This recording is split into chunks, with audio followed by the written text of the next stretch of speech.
तो देश ने अपना 70% एरिया अभी भी जंगल के माध्यम से रिस्टोर करके रखा हुआ है। प्रकृति से जुड़े तो हुए हैं, बट क्या उनकी डेवलपमेंट नहीं हो रही है? 2001 से लेकर 2024 के बीच में करीबन 2.31 मिलियन हेक्टेयर जंगल सिर्फ हमारे देश में काटा गया है। उनकी नालियां तक साफ है और हमारी जो नदियां जिनको हमने माता माना हुआ है उनका आप देख लीजिए क्या उनको नाला बना दिया है। तो जब आप ये जंगल बना रहे हैं, ये जो लैंड है ये कहाँ से प्रोक्योर कर रहे हैं? लीगल नोटिस आज के टाइम पे निकालना एक तरह का ड्रामा है।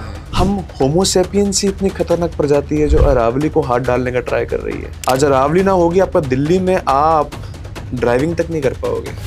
मैं समझती हूँ कि आप बोल रहे हैं कि सड़कों पे आइए, प्रोटेस्ट करिए। प्रोटेस्ट से कुछ हो पा रहा है? 80 करोड़ लोगों को राशन बांटा जा रहा है। आप स्तर देख लिए हमारे देश का। वनतारा एक सच में हीरोइक जगह है या सिर्फ हाइप है? वनतारा देश के सबसे अमीर बच्चे का जू है जो उसके पापा जी ने उसको गिफ्ट कर दिया जिला। ऐसे कौन कौन से एनिमल्स हैं जो एक्चुअली एंडेंजर्ड हैं और घर पे रखना इलीगल है? किसी भी जीव को घर में कैद करके रखना, चाहे वो एग्जॉटिक हो या भारतीय हो, ठीक नहीं। Hello and welcome to Beautifully Candid with Gurpreet #KeepingItReal। आज जो मेरे साथ गेस्ट है ना, वो एक इतना नोबल काम कर रहे हैं कि शायद हमारी फ्यूचर जनरेशन उनको थैंक यू बोलेगी अगर वो अपने इस मिशन पे सक्सेसफुल हो गए। हम सब बहुत बोलते हैं ना, हम नेचर लवर्स हैं, हमें बहुत पसंद है पेड़ों के बीच में जाके बैठना। 2 दिन के लिए ऋषिकेश चले जाते हैं या जिम कॉर्बेट चले जाते हैं, नैनीताल, और फिर वापस आ जाते हैं। बट एक्चुअली नेचर लवर कौन है? वो जो नेचर को बचा रहा है या उसे रिस्टोर करने की कोशिश कर रहा है। तो ये ऐसे ही एक पर्सनालिटी है जिनका नाम है साहिल शर्मा जी, जो अपने आप को नेचरहॉलिक भी कहते हैं, बट रियलिटी में he is an environmentalist and wild life rescuer. इनका जो जज्बा है वो इतना ज़्यादा है कि ये अपनी जान को जोखिम में डालते हुए भी बस निकल पड़ते हैं मिशन पे, कहीं पेड़ लगाने और कहीं वाइल्ड लाइफ को बचाने। Welcome to the show Sahil. Thank you so much. कैसे हैं आप? बढ़िया, आप बताइए। बहुत तगड़े हैं जी। साहिल, एक बात बताओ, मैंने इंट्रोडक्शन में बोला नहीं, बट जी एक बहुत ही बड़ी आपको ऑनर दिया गया था by the ministry of Bhutan, जी जी जी राइट? जी। जो कि एक ऐसी कंट्री है, एक ऐसी जगह है पूरी दुनिया में जो कार्बन न्यूट्रल है। जी बिल्कुल। कैसा लगा था आपको वहाँ जाके? वो तो जन्नत है जी। वो जीती जागती जन्नत है इस दुनिया की, इस पृथ्वी की। अगर आप कभी भूटान आपका जाना हुआ तो आप खुद हैरान रह जाएंगे। वो देश ने अपना 70% एरिया अभी भी जंगल के माध्यम से रिस्टोर करके रखा हुआ है। वाह। मतलब आप 100 आपके पास अगर खेत हैं तो उन 100 में से आप 70% जगह अपने खेतों की जगह दी हुई है जंगलों को, और बाकी आपने जगह यूज की हुई है खेतों के लिए और बिल्डिंग्स के लिए।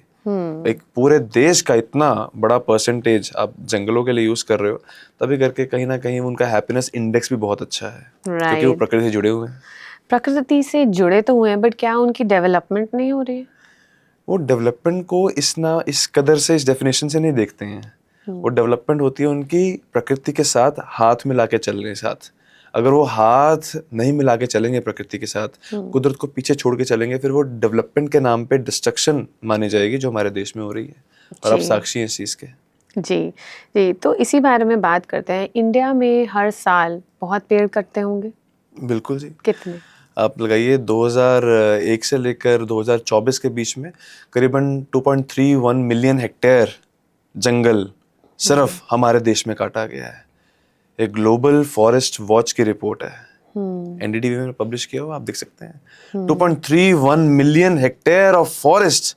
ये एक छोटा मोटा एरिया नहीं है, एक इतने बड़े भारत, हमारे इतने बड़े देश का एक अच्छा खासा बहुत बहुत बड़ा एरिया है। और 2024 की अगर बात कर लें तो लाखों लाखों पेड़ काटे गए हैं, और मेन कारण एग्रीकल्चर।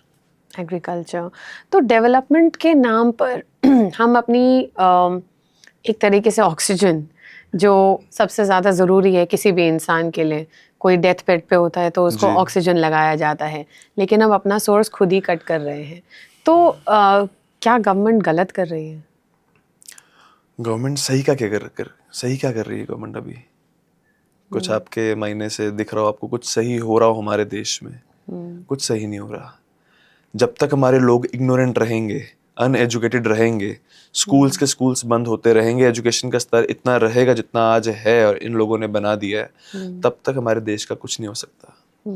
मैं उम्मीद हारने वाला व्यक्ति नहीं हूँ, आपने जितना हमारा काम देखा होगा, लेकिन ना मैं इतना डिमोटिवेट करता हूँ किस चीज़ को, इस मुद्दे को लेकर कि हमारे देश का कुछ नहीं हो सकता। लेकिन ऑनेस्टली ऑन ग्राउंड जब हम काम करते हैं ना, हमें दिखता है जब एक व्यक्ति दर्जनों के सामने खड़ा होकर उनको चैलेंज कर रहा होता है, अगेंस्ट द फ्लो जाने की बात करता है, तो हम वहां पे देख पाते हैं कि हाँ, हमारा देश अभी भी पीछे है। बारबेरिक राज चल रहा है यहाँ पे हमारे देश में, जस्ट बिकॉज हमारी इकोनॉमी, आप लगाइए, हम चौथे नंबर पर आ गए हैं जीडीपी में, डजंट मीन कि हमारा जो लोकल लेवल पे हमारे लोग हैं, गांव हैं, शहर हैं, वहाँ के लोग भी उस चीज के स्तर पे आए हुए हैं। अगर आप जापान की बात करें, उनका इकोनॉमी भी बहुत शानदार है, लेकिन उनका एजुकेशन सिस्टम देखिए, उनके नालियां देखिए, उनकी नालियों में मछलियां तैर रही हैं, नालियां साफ है।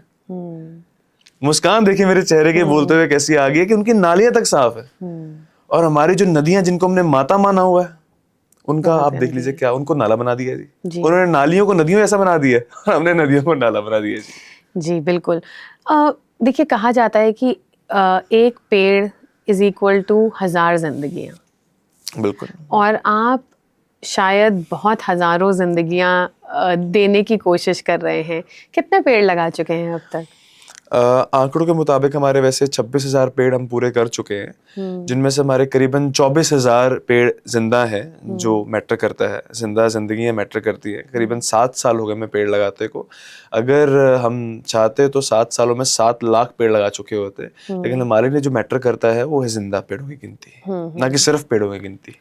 तो हम जिंदा पेड़, हम उनको जिंदा रखने में अपना पूरा योगदान डाल रहे हैं अपने एनजीओ सैल्यूट द ट्रीज के माध्यम से। और अभी हमारे 4 माइक्रो फॉरेस्ट भी हैं, हम 4 जंगल बना चुके हैं, 5वें जंगल की तैयारी चल रही है। मैं उम्मीद करता हूँ आप भी वहाँ आएंगे उसके इनॉग्रेशन पे जरूर। बिल्कुल, अगर आप बुलाएंगे तो आई थिंक इससे ज़्यादा ऑनर की बात हमारे लिए नहीं होगी। तो जब आप ये जंगल बना रहे हैं, ये जो लैंड है, ये कहाँ से प्रोक्योर कर रहे हैं? अभी जितना हमारा 2 जगहें तो हमें म्युनिसिपल काउंसिल ने दी हैं, जो राजपुरा हमारे शहर में ही। एक जगह वो गुरुद्वारा साहब ने दी थी, जहाँ पे हमने अपना पहला जंगल लगाया था। जो हमारा सबसे बड़ा जंगल है वो हमें शामलाट की जगह मिली थी, एक गांव के अंदर। एक सरपंच साहब थे और वो मुलाकात भी उनसे देखिए, छोले भटूरे खा रहे थे वो एक शॉप पे हमारे घर के पास, अपने गाँव से 12 किलोमीटर दूर हमारे घर के पास आए हुए थे। वैसे बात चल गई छोले भटूरे वाले व्यक्ति के साथ, जिनका वो शॉप था, वो उनके घर के बाहर हमने पेड़ लगाया था, उसके रिगार्डिंग वो बात पूछ रहे थे कुछ। तो सरपंच साहब ने बात सुन ली, वो उठ के आ गए और उन्होंने बोला कि हमारे गांव में अगर आप कभी आए तो बहुत बढ़िया रहेगा, हमें पेड़ चाहिए। तो हमारा जन्मदिन आ रहा था 2022 3 दिसंबर को, तो 1-2 महीने पहले हमने उनको कांटेक्ट किया कि सर आपके हम यहाँ पे जंगल लगाना चाहेंगे। उन्होंने कहा आ जाइए। कहते हैं ना, पंजाबी में एक कोट है, नीयतां नूं मुरादां हुंदियां ने। जब नीयत साफ हो ना, वो मुराद काम कर जाती है। बिल्कुल बिल्कुल। आई होप आगे भी करती रहें। बिल्कुल। ये तो बात करी आपने राजपुरा की। दिल्ली एनसीआर, जहाँ पर पोल्यूशन सबसे बड़ी प्रॉब्लम बन चुकी है, बच्चे सांस ठीक से नहीं ले पा रहे हैं। हर साल एक ऐसा वक्त आता है जब वार्निंग्स निकलती हैं, AQI बढ़ता जाता है। पिछले साल, मतलब इस साल की ही अगर मैं बात करूँ, दिसंबर 2025 से लेकर जनवरी फरवरी तक AQI was touching 500 प्लस। यहाँ पे ऐसी कोई ड्राइव्स आप चला रहे हैं? जी, हमने अभी दिल्ली में जौनापुर में प्लांटेशन किया था, गिव मी ट्रीज ट्रस्ट की प्लांटेशन साइट पे 1 महीने पहले।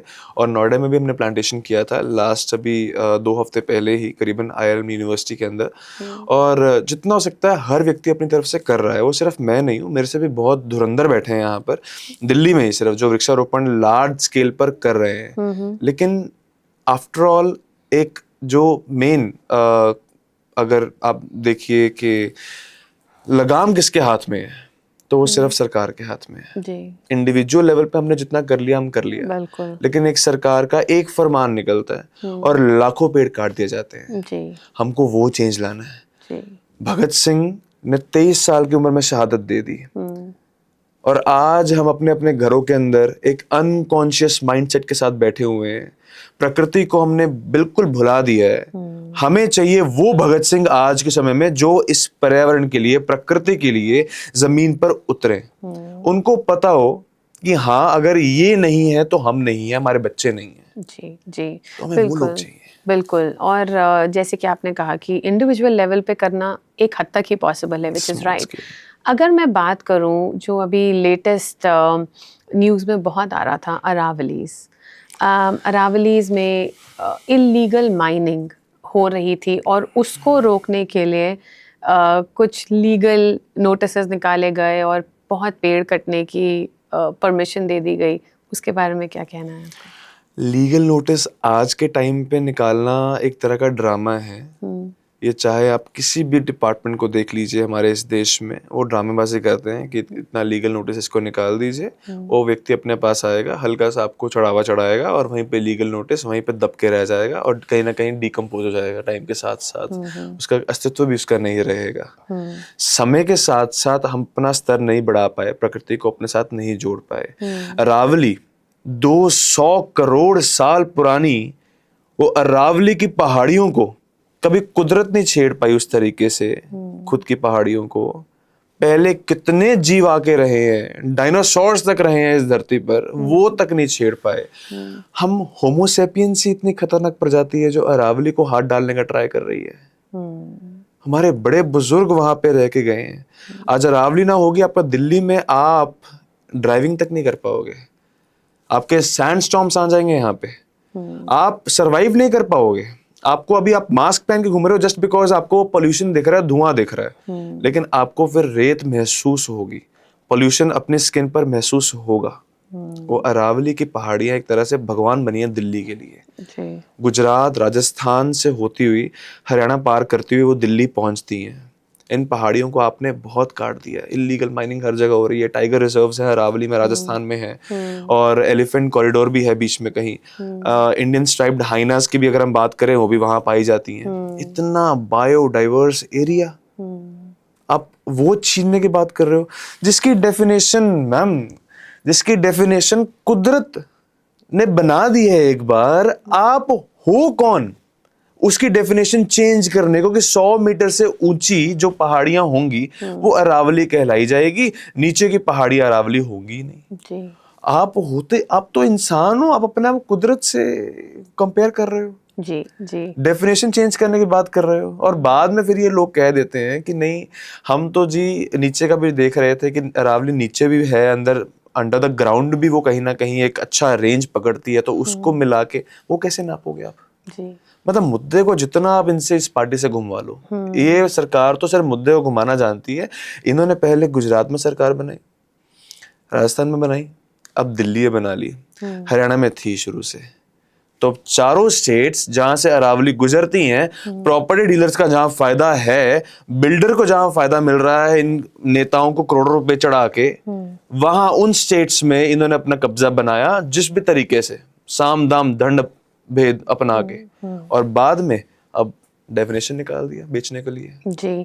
तो ऑफ कोर्स जैसे कि आपने कहा, इतना बायोडाइवर्स एरिया है, बहुत एनिमल्स हैं, ये सब सड़क पे आ जाएंगे आ रहे हैं, और ब्लेम करा जाएगा इन्हीं को, कर रहे हैं, और बुला लिया जाएगा स्पेशल शूटर्स को कि इन्हें बुला रहे हटाइए। ये अभी मैंने रिसेंटली पढ़ा था, आई थिंक बिहार में कहीं पे नील गाय फार्म्स में आ रही थी, तो स्पेशल शूटर्स को बुला लिया गया था।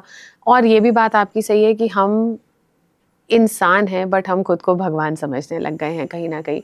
तो इसको किस तरह से रोक सकते हैं? मतलब मैं समझती हूँ कि आप बोल रहे हैं कि सड़कों पे आइए, प्रोटेस्ट करिए, प्रोटेस्ट से कुछ हो पा रहा है?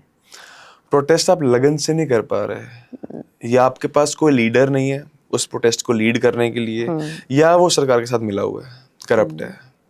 आपका प्रोटेस्ट, बच्चे उतरते हैं, बड़े उतरते हैं, बुजुर्ग उतरते हैं, हर व्यक्ति प्रोटेस्ट के लिए उतरता है, लेकिन बाद में उसे उसकी बेसिक नीड्स रोज की, कि मैं कमाऊंगा कैसे, मैं रोज प्रोटेस्ट में आता रहा, तो उस सरकार ने इस तरीके से बांध रखा है। 80 करोड़ लोगों को राशन बांटा जा रहा है। आप स्तर देख लिए हमारे देश का, 4थी जीडीपी, और 80 करोड़ लोग फ्री का राशन खा रहे हैं। आप स्तर देखिए कि किस लेवल पे हम बात कर रहे हैं। तो वो 80 करोड़ लोगों में से कोई लोग जिनके अंदर सेंटिमेंट जाग जाए कभी पर्यावरण को लेके, या जानवरों को लेके, वाइल्ड लाइफ को लेके, जीवों को लेके, तो वो लोग भी अपना वो कहीं ना कहीं बेसिक लिविंग को छोड़ के आना नहीं चाहेंगे। जी। एम्प्लॉयमेंट देना नहीं है, अगर बोलेगा कोई व्यक्ति इनके खिलाफ, एम्प्लॉयमेंट छीनने को पीछे पड़ेंगे। और मैं साक्षी हूँ इस चीज़ का, मैंने बहुत चीज़ें ऐसे फेस की हैं। मेरे लोकली वहाँ पे हमने चीज़ें बहुत फेस की है, मेरे दोस्तों ने फेस की है। जिन जिन लोगों ने आवाज़ ऑन ग्राउंड आके उठाई, उन्हें कुछ ना कुछ का सामना करना पड़ा है। लास्ट ईयर मैंने बहुत चीज़ें सही हैं, बहुत ही अच्छा साल गुजरा है लास्ट, अभी 2025 मेरे लिए।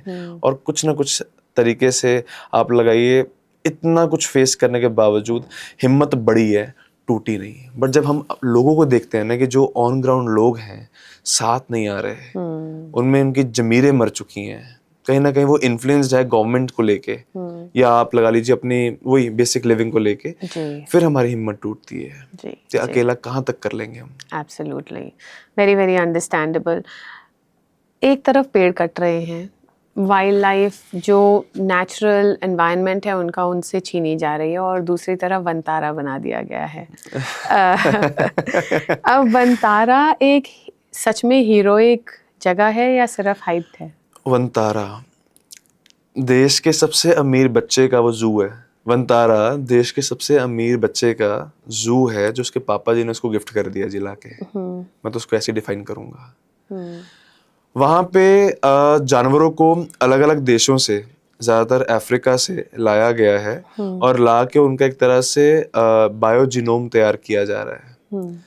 मतलब कि कल आपके पास, ये बहुत ही बायोलॉजिकल टर्म्स है जो मैं यूज़ कर रहा हूँ, और शायद ऑडियंस को समझ ना आए, लेकिन अगर आप इस पे डीपली रिसर्च करें तो आपको कुछ चीज़ें मोटी मोटी तो समझ आ जाएंगी। एक, हम ना जब जंगल लगाते हैं तो जब हमारे हम अलग अलग तरह के पेड़ वो लगाते हैं जो पेड़ गायब होते जा रहे हैं, एंडेंजर्ड है या एक्सटिंक्ट होते जा रहे हैं, उनका सीड बैंक तैयार करते हैं, उनके बीज इकट्ठे करते हैं, ताकि हम और वो पेड़ आगे लगा सके, उगा के लगा सके अपने प्लांटेशन साइट्स पे। उसी तरीके से यहाँ पे वो एक तरह से बैंक तैयार किया जा रहा है उन्हीं स्पीशीज का, जो स्पीशीज विलुप्त होने की कगार पे है। और कल इसी बैंक को, मैं पर्टिकुलर नाम वो दिमाग से निकाल आ नहीं रहा, उस बायोजिनोम वाले बैंक को, एनिमल्स के उस डीएनए को यूज किया जाएगा, उसको बेचा जाएगा बहुत बड़े लेवल पे। इस पे ज़्यादा हम और अगर डीपली देखें तो बहुत से एनजीओज है, एक वापसा करके एनजीओ है अफ्रीका का, जो अफ्रीका में बहुत ही सराहनीय काम कर रहे हैं। उन्होंने भी कंप्लेंट किया वहाँ के मिनिस्टर ऑफ एनवायरनमेंट को कि यहाँ से, एक देश के मिनिस्टर ऑफ एनवायरनमेंट को, कि वहाँ यहाँ से ये ऐसी स्पीशीज को वनतारा ले जाना जो कि खुद यहाँ पे क्रिटिकली एंडेंजर्ड हो, कहाँ तक सही, जबकि वनतारा वो नॉर्म्स पे फुलफिल नहीं करता जो नॉर्म्स उनको चाहिए। पर किसी ने एक्शन नहीं लिया। कॉलोनियल सोसाइटी के अंडर ना, हम एक कॉर्पोरेट सोसाइटी के अंडर हम इतना दबे हुए हैं कि नेता लोग भी इनके हाथ में हैं, सब आपस में मिले हुए हैं। राइट, बट इसके लिए भी ना बहुत I think two sided arguments आती हैं। बहुत पॉजिटिव भी आती है कि नहीं बहुत अच्छा काम कर रहे हैं, एनिमल्स जो you know who are not keeping well, उनके लिए बहुत अच्छी मेडिकल फैसिलिटीज़ हैं। और दूसरी तरफ ये कि यू नो आप एनिमल्स रेस्क्यू तो कर रहे हो, लेकिन आप उनको ठीक करके जंगल में तो नहीं भेज रहे जो उनका एक्चुअल हैबिटेट है। तो पॉजिटिव भी है और नेगेटिव भी है, बट इससे रिलेटेड एक और आर्ग्यूमेंट आई थी which was about carbon credit, कि आने वाले समय में कार्बन क्रेडिट्स बहुत मिलेंगे, क्योंकि ऑब्वियसली कार्बन डाइऑक्साइड इंक्रीज हो रही है, ऑक्सीजन डिक्रीज हो रही है, पेड़ लग नहीं रहे हैं। इस पे थोड़ा सा लाइट डालिए। प्रकृति को बेचा जा रहा है शरेआम, अरावली को बेच दिया गया, मुद्दा थमा दिया गया, लेकिन वापस से लाया जाएगा। पानी हम खरीद रहे हैं, पानी की बहुत किल्लत है, पानी साफ नहीं मिल रहा। हवा खरीदनी पड़ रही है आप लोगों को, एयर प्योरीफायर खरीदने तक का समय आ गया है। उसी प्रकार अब आप कार्बन क्रेडिट्स बेचोगे आने वाले समय में, प्रकृति को इस लेवल पे बेचना, आप इतना खिलवाड़ कर चुके हो प्रकृति के साथ कि वापस जाना मुश्किल हो गया है। कार्बन क्रेडिट्स आप बेचोगे, कितने लोग उस चीज़ को खरीद लेंगे?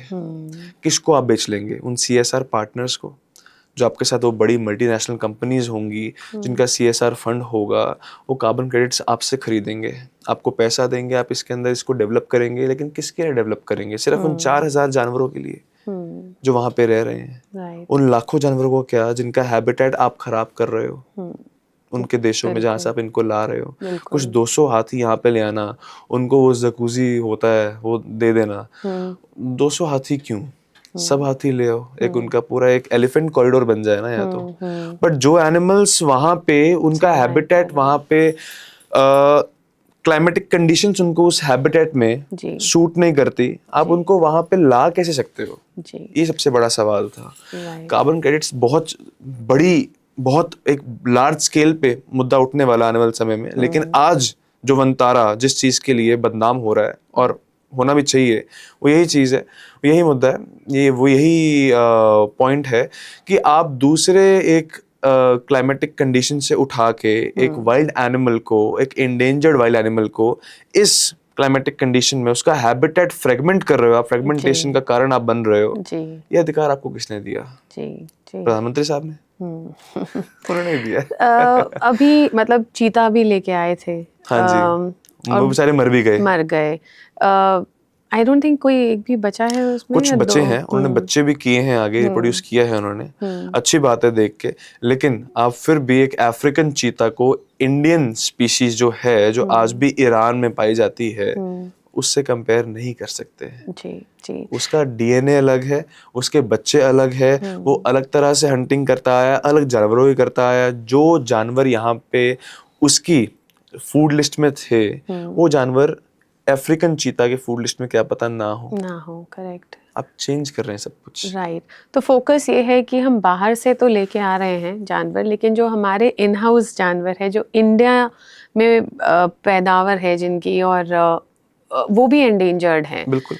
उनको हम नहीं बचा पा रहे कहीं ना कहीं। और आप वाइल्ड लाइफ रेस्क्यूअर भी हैं। ऐसे कौन कौन से एनिमल्स हैं जो एक्चुअली एंडेंजर्ड हैं और घर पे रखना इलीगल है?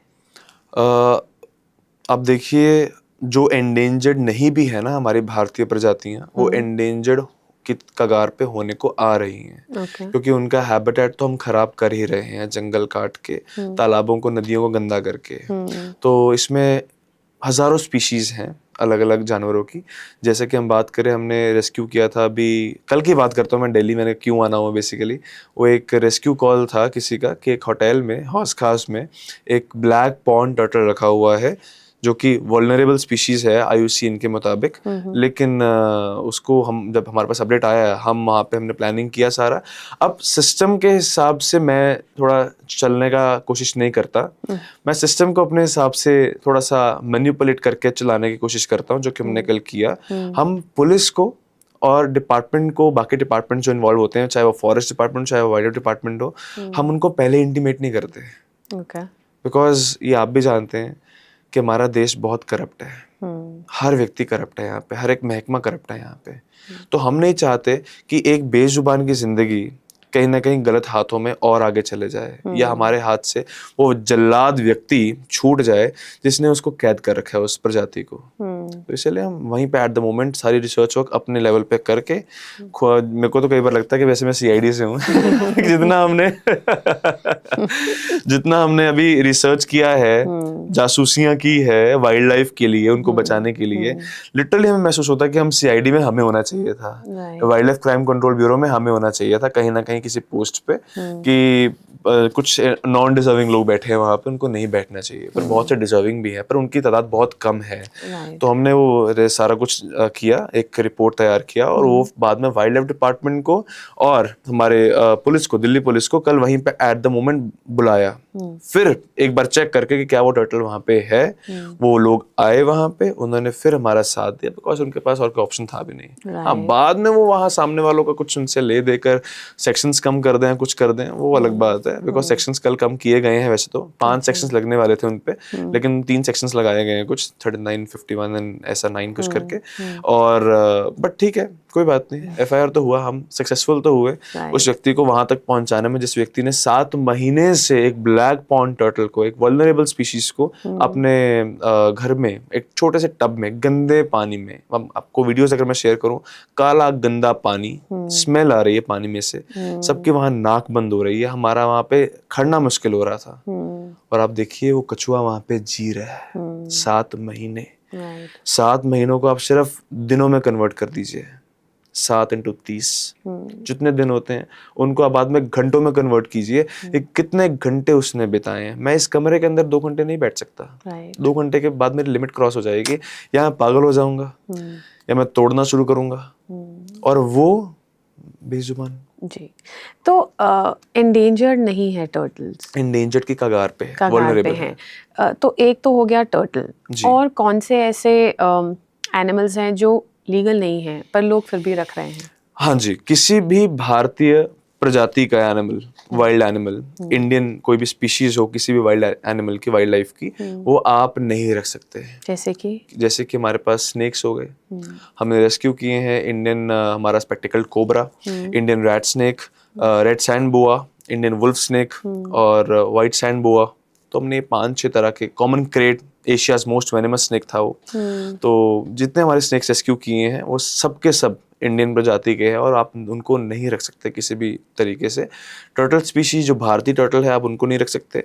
जो एग्जॉटिक टर्टल स्पीशीज है उनको भी रखना अब वैसे बैन कर दिया है, पर उसके खिलाफ कोई कार्रवाई का संशोधन नहीं है, उसके बारे में कुछ नहीं बताया गया।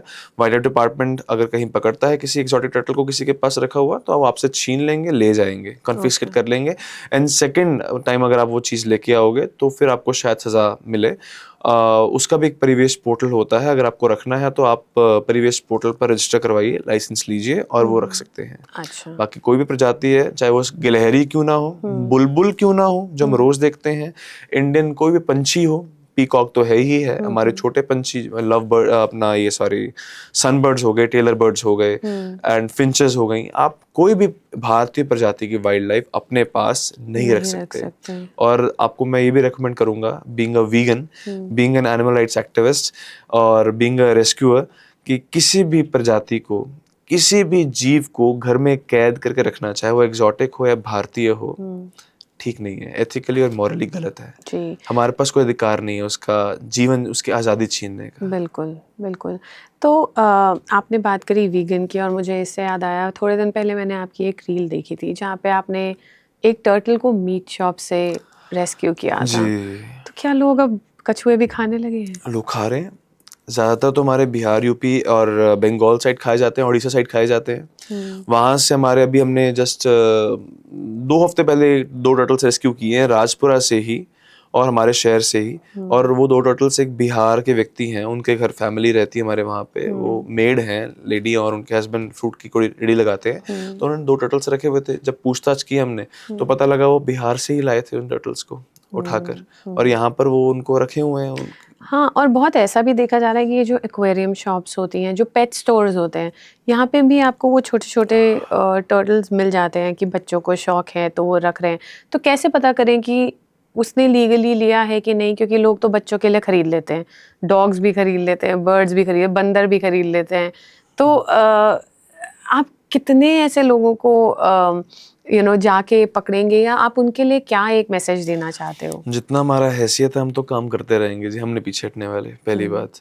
दूसरी बात, हम तो हर एक आम नागरिक से, हर एक व्यक्ति से यही रिक्वेस्ट करेंगे, बेनती करेंगे कि आप लोग किसी भी जीव को मत पालिए घर पे जब तक उसको आपकी जरूरत ना हो।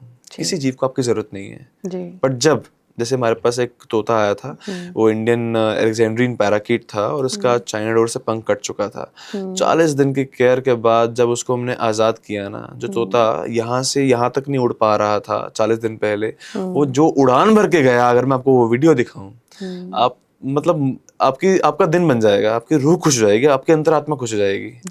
वाइल्ड लाइफ रेस्क्यू करके उनको रिलीज करना सही तरीके से एक ऑथराइज्ड व्यक्ति द्वारा, जो कि वाइल्ड लाइफ डिपार्टमेंट है और उनके ऑनररी वाइल्ड लाइफ वार्डन्स हैं, वो व्यक्ति जब करते हैं चीज़ तो उनको अंदर से खुशी मिलती है। जब मेरे जैसे रेस्क्यूअर ये चीज़ करते हैं तो सीधा हमारी आत्मा को, दिल को खुशी मिलती है, और कहीं ना कहीं हमारा पुण्य जमा होता रहता है। मैं तो आपकी ऑडियंस को ये रिक्वेस्ट करूंगा कि प्लीज़ किसी भी ऐसे कछुए को या किसी भी प्रजाति को मत पालिए, उनको आपकी ज़रूरत नहीं है, उनको प्रकृति की ज़रूरत है।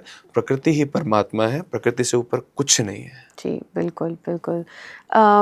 बहुत अच्छी अच्छी बातें हो रही हैं साहिल, एंड आई होप कि हमारी ऑडियंस ये देखे, और जो वो लोग हैं ना जो सिर्फ शौकिया तौर पे घर में किसी भी जानवर को ले आते हैं, या ये कह के ले आते हैं कि बच्चे को शौक है जी। रखना है और फिर उसकी रिस्पॉन्सिबिलिटी ढंग से नहीं, चलिए जैसे आपने कहा कछुआ था गंदे पानी में रहा, अगर आप उसे लेके आए हैं तो उसका ध्यान रखिए, उसको पानी टाइम टू टाइम तो चेंज कर सकते हैं ना, और कुछ नहीं जी।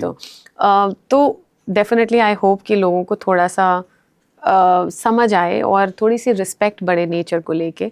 तो ये तो बात रही बहुत सारी केसेस की जो हम आपने करे हैं। कोई एक ऐसा स्पेसिफिक केस जो आप बताना चाहते हैं जिससे लोगों के रोंगटे खड़े हो जाएं और आपके लिए वो बहुत डिफिकल्ट था?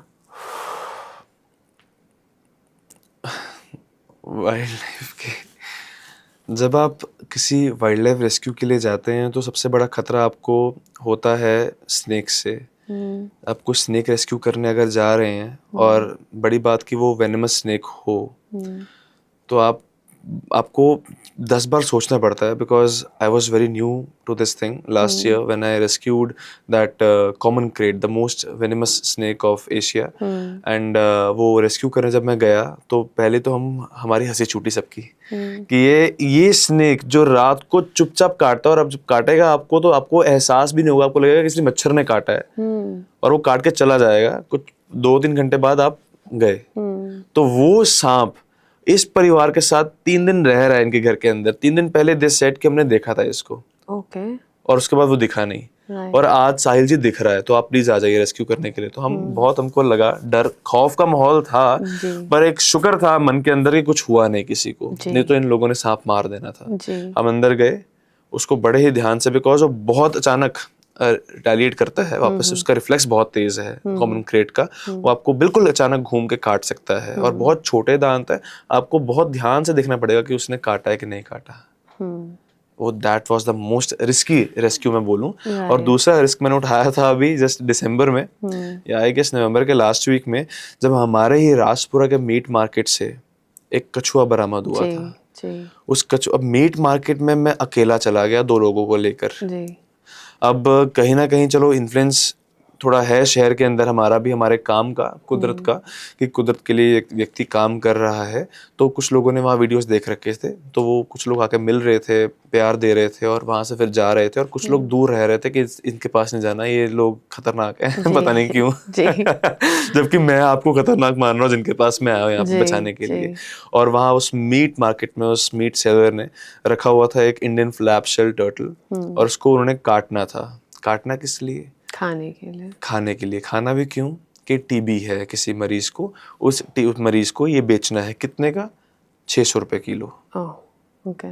मतलब एक इंडियन फ्लैपशेल टर्टल जिसकी कीमत मेरे ऐसा व्यक्ति करोड़ों में लगाता है कि ये करोड़ों की वस्तु है और सरकारी वस्तु है, सरकार की प्रॉपर्टी है, वाइल्ड लाइफ की, नेचर की प्रॉपर्टी है, ये वहां पे ही इसका सही हैबिटेट है नेचर में। आप लाए कैसे इसको और आप 600 रुपए में आप मीट बेच रहे हो उसका काट के उसको, एक सिर्फ टीबी के लिए। कुछ अभी प्रूवन नहीं है कि टीबी उससे क्योर होता है कि नहीं होता, ये जस्ट ऐसे ही। हमारे जो सबसे ज्यादा वाइल्ड लाइफ ट्रैफिकिंग होती है पूरे वर्ल्ड में वो पैंगोलिन की होती है।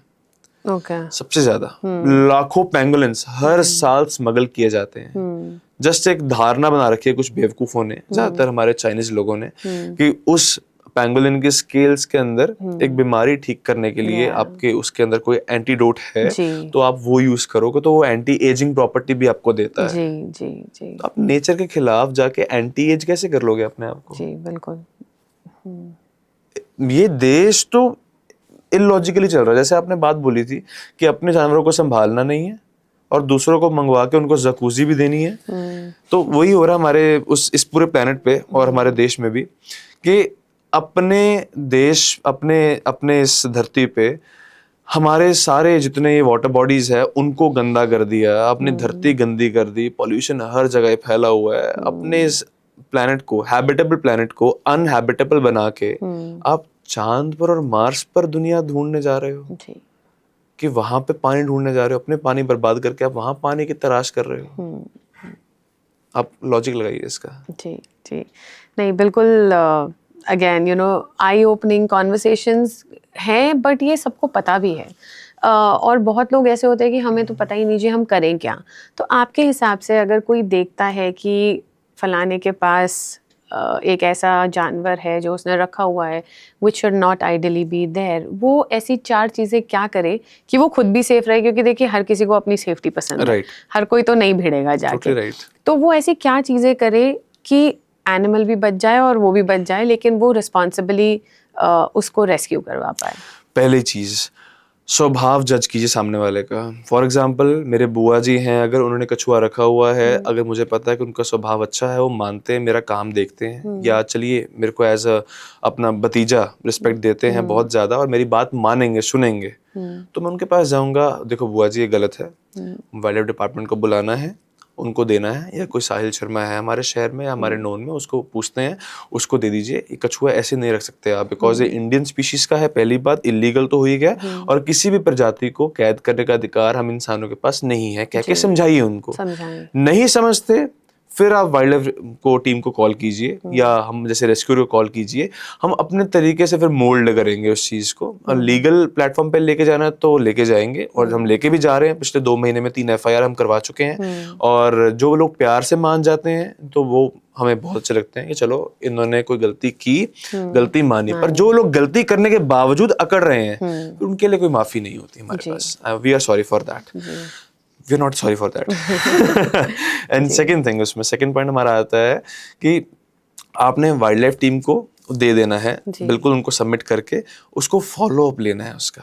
अच्छा। क्योंकि वाइल्ड लाइफ डिपार्टमेंट हर जगह अच्छा नहीं है, कुछ जगहों पे अच्छा है पर हर जगह अच्छा नहीं है, तो इसलिए उनका फॉलो अप लीजिए, कछुए का क्या हुआ।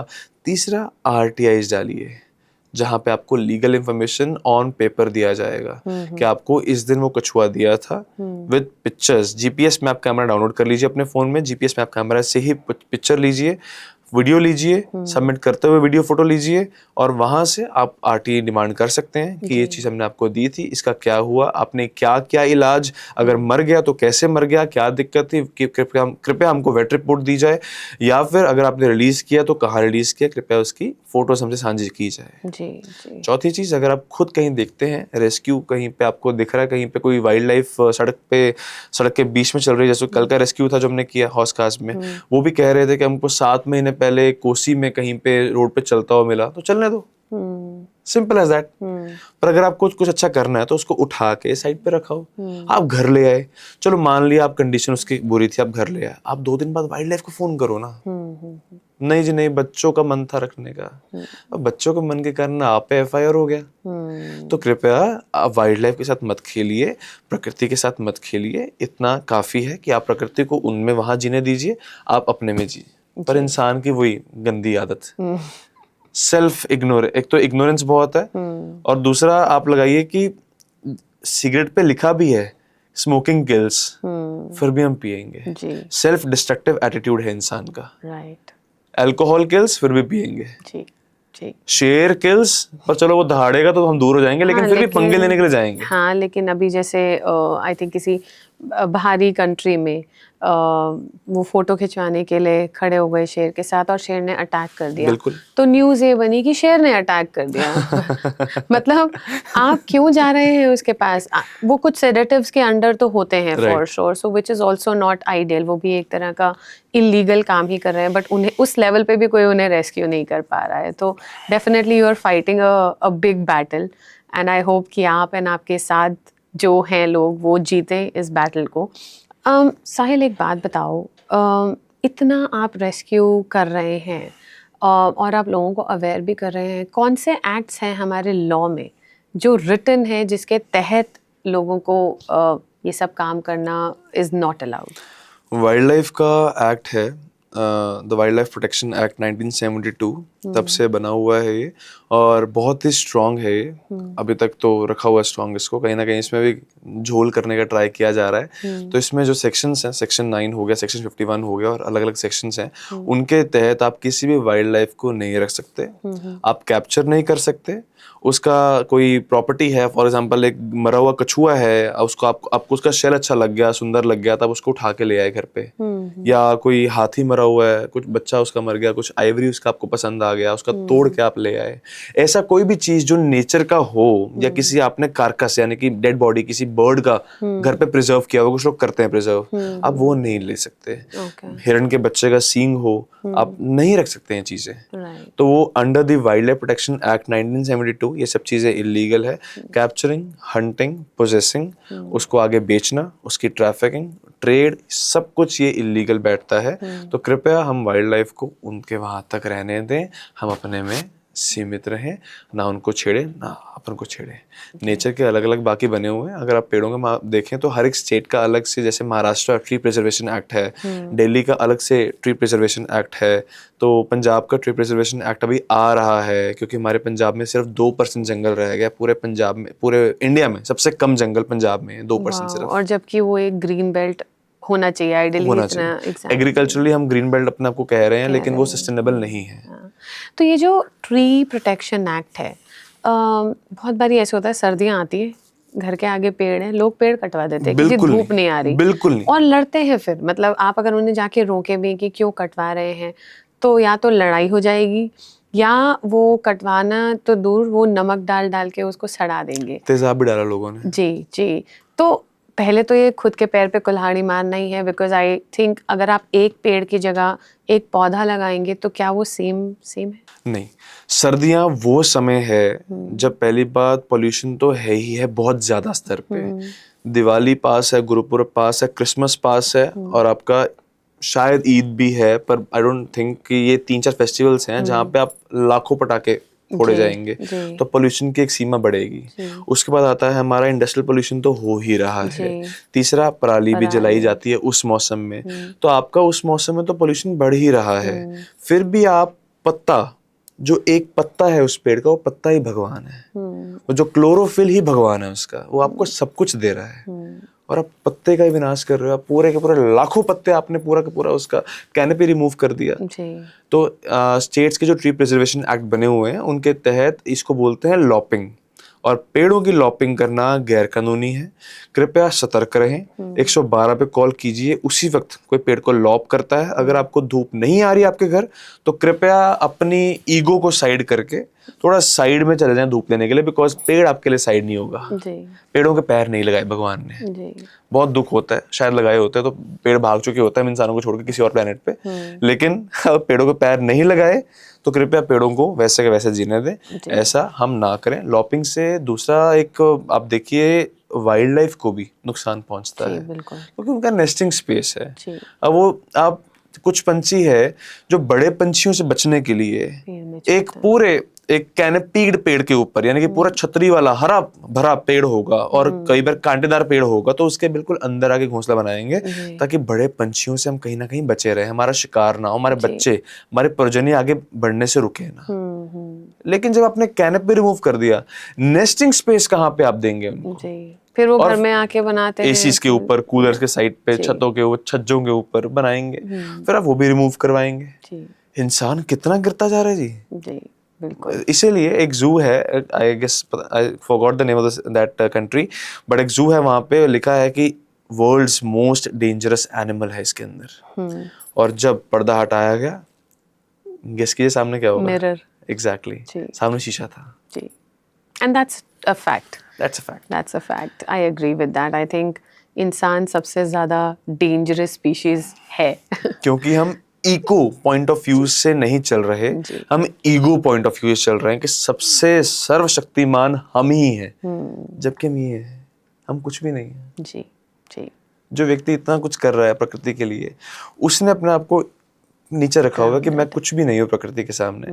तो ये क्या समझ रहे हैं अपने आप को, जो प्रकृति का ये दोहन कर रहे हैं, जिनको अपनी ही सांसें प्यारी नहीं है, तो क्या वो कहाँ तक वो सर्वाइव कर लेंगे? बिल्कुल। नेचर बहुत गंदा बदला लेती है लास्ट में जी। और वो ले रही है। कोविड आया, कोविड ने इंसान को इंसान की हैसियत याद दिलवा दी, नेचर ने कोविड के थ्रू। नदियां साफ हो गई, सब एनिमल्स रोड पर आ गए, जंगलों से निकल गए, इंसान कहाँ गए? जी। ऑक्सीजन खरीदना पड़ गया। ऑक्सीजन आपको, आपका बेसिक सर्वाइवल नहीं आपको मिल पा रहा जी, आप फिर भी प्रकृति को नुकसान कर रहे हो जी। तो हमें थोड़ा सा अवेयर होने की जरूरत है। हमारे देश को एजुकेशन पे फोकस करें, एनवायरमेंटल एजुकेशन और ये अपना वाइल्ड लाइफ के लिए एजुकेशन बहुत इंपॉर्टेंट है। थोड़ा सा हमारी पुलिसिंग भी अच्छी होनी चाहिए।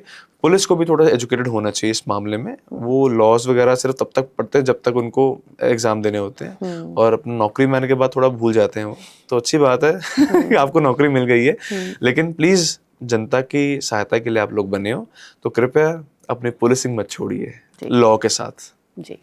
साहिल, अब एक सेक्शन आता है मेरे पॉडकास्ट में जो है मिथ्स एंड फैक्ट्स। ओके। मैं आपको कुछ सेंटेंसेस बताऊंगी, आप बताइएगा कि ये मिथ है या फैक्ट है, और अगर मिथ है तो उसका क्विकली फैक्ट बता दीजिएगा।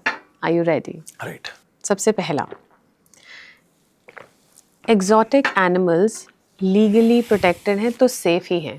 एग्जॉटिक एनिमल्स लीगल हैं, सेफ भी हैं, लेकिन पोर्टल्स हैं कुछ डिपार्टमेंट्स के। एनिमल हस्बेंड्री डिपार्टमेंट का भी पोर्टल है, उसके अंदर रजिस्टर करवाइए उनको। आप रख सकते हो, आप स्नेक्स तक रख सकते हो घर पे, ओके बाहर के। ओके, बाहर के स्नेक्स आप रख सकते Exotic. हो, राइट। अरावलीज तो वैसे भी थोड़ा बहुत बैरन लैंड ही है, तो ये रिस्टोर हो जाएगा? नहीं, बैरन लैंड तो नहीं, किसने कह दिया आपको बैरन लैंड है? नहीं, अरावली एक बार आप जाके देखिए। पिपलांतरी गांव की ही मैं आपको बता दूं रेफरेंस। आप पिपलांतरी जाइए राजसमंद जिले में, आपको उस गांव का नक्शा देख के जो अरावली की पहाड़ियों में बसा है, आपको लगेगा कि आप नॉर्थ ईस्ट में आ गए हो। वो इतना हरा भरा पहाड़ है, और वैसे ही हजारों लाखों पहाड़ियां हैं अरावली की जो हरी भरी है। ये बहुत ही बड़ा मिथ है, जी। कुछ ऐसा नहीं है। जी। थार डेजर्ट की बात कर रहे होंगे वो लोग जिनकी आप बात कर रहे हैं। हमारा अरावली हरा भरा है, हरा भरा रहेगा जब तक हम जैसे लोग जिंदा हैं। जी। माइनिंग और कंस्ट्रक्शन से इतना कोई ज़्यादा बुरा इम्पैक्ट नहीं आएगा हमारे एनवायरनमेंट पे?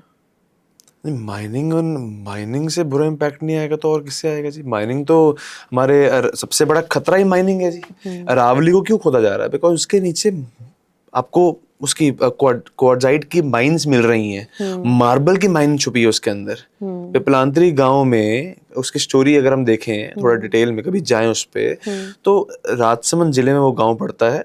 पद्मश्री श्याम सुंदर पालीवाल जी की बेटी का डेथ हुआ, जिनके बाद उन्होंने प्लांटेशन शुरू किया। हर एक बेटी को, उस गांव में जन्म लेने वाली हर एक बेटी को अपनी बेटी माना, और प्लांटेशन हर एक बेटी के नाम पे 111 पेड़ लगाने शुरू किया और उस गांव को हरा भरा बनाया। जी। पर बेटी की डेथ क्यों हुई थी? इलीगल माइनिंग के कारण, नदियों को गंदा करने के कारण पानी गंदा हो गया था वहाँ का, और उनको कोई स्किन अपना स्टमक इन्फेक्शन हो गई जिसके कारण वो जल्दी पहुंच नहीं पाए, या लेट ऐसा कुछ पहुंचे, उनको सही से ट्रीटमेंट नहीं मिल पाया हॉस्पिटल में उस चीज़ का। जी। तो आफ्टर ऑल नेचर को खराब किया गया, और नेचर को खराब करने के कारण वो बच्ची बेचारी सफ़र की। जी। हमेशा के लिए वो बच्ची को खो बैठे।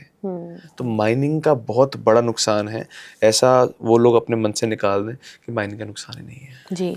ये जो फिश मिलती है आपके पेट शॉप्स पे, जी। ये सारी लीगल है रखने की? अभी तक तो हमने लीगल देखी हैं जितनी भी हैं, पर जी। Conditions applied.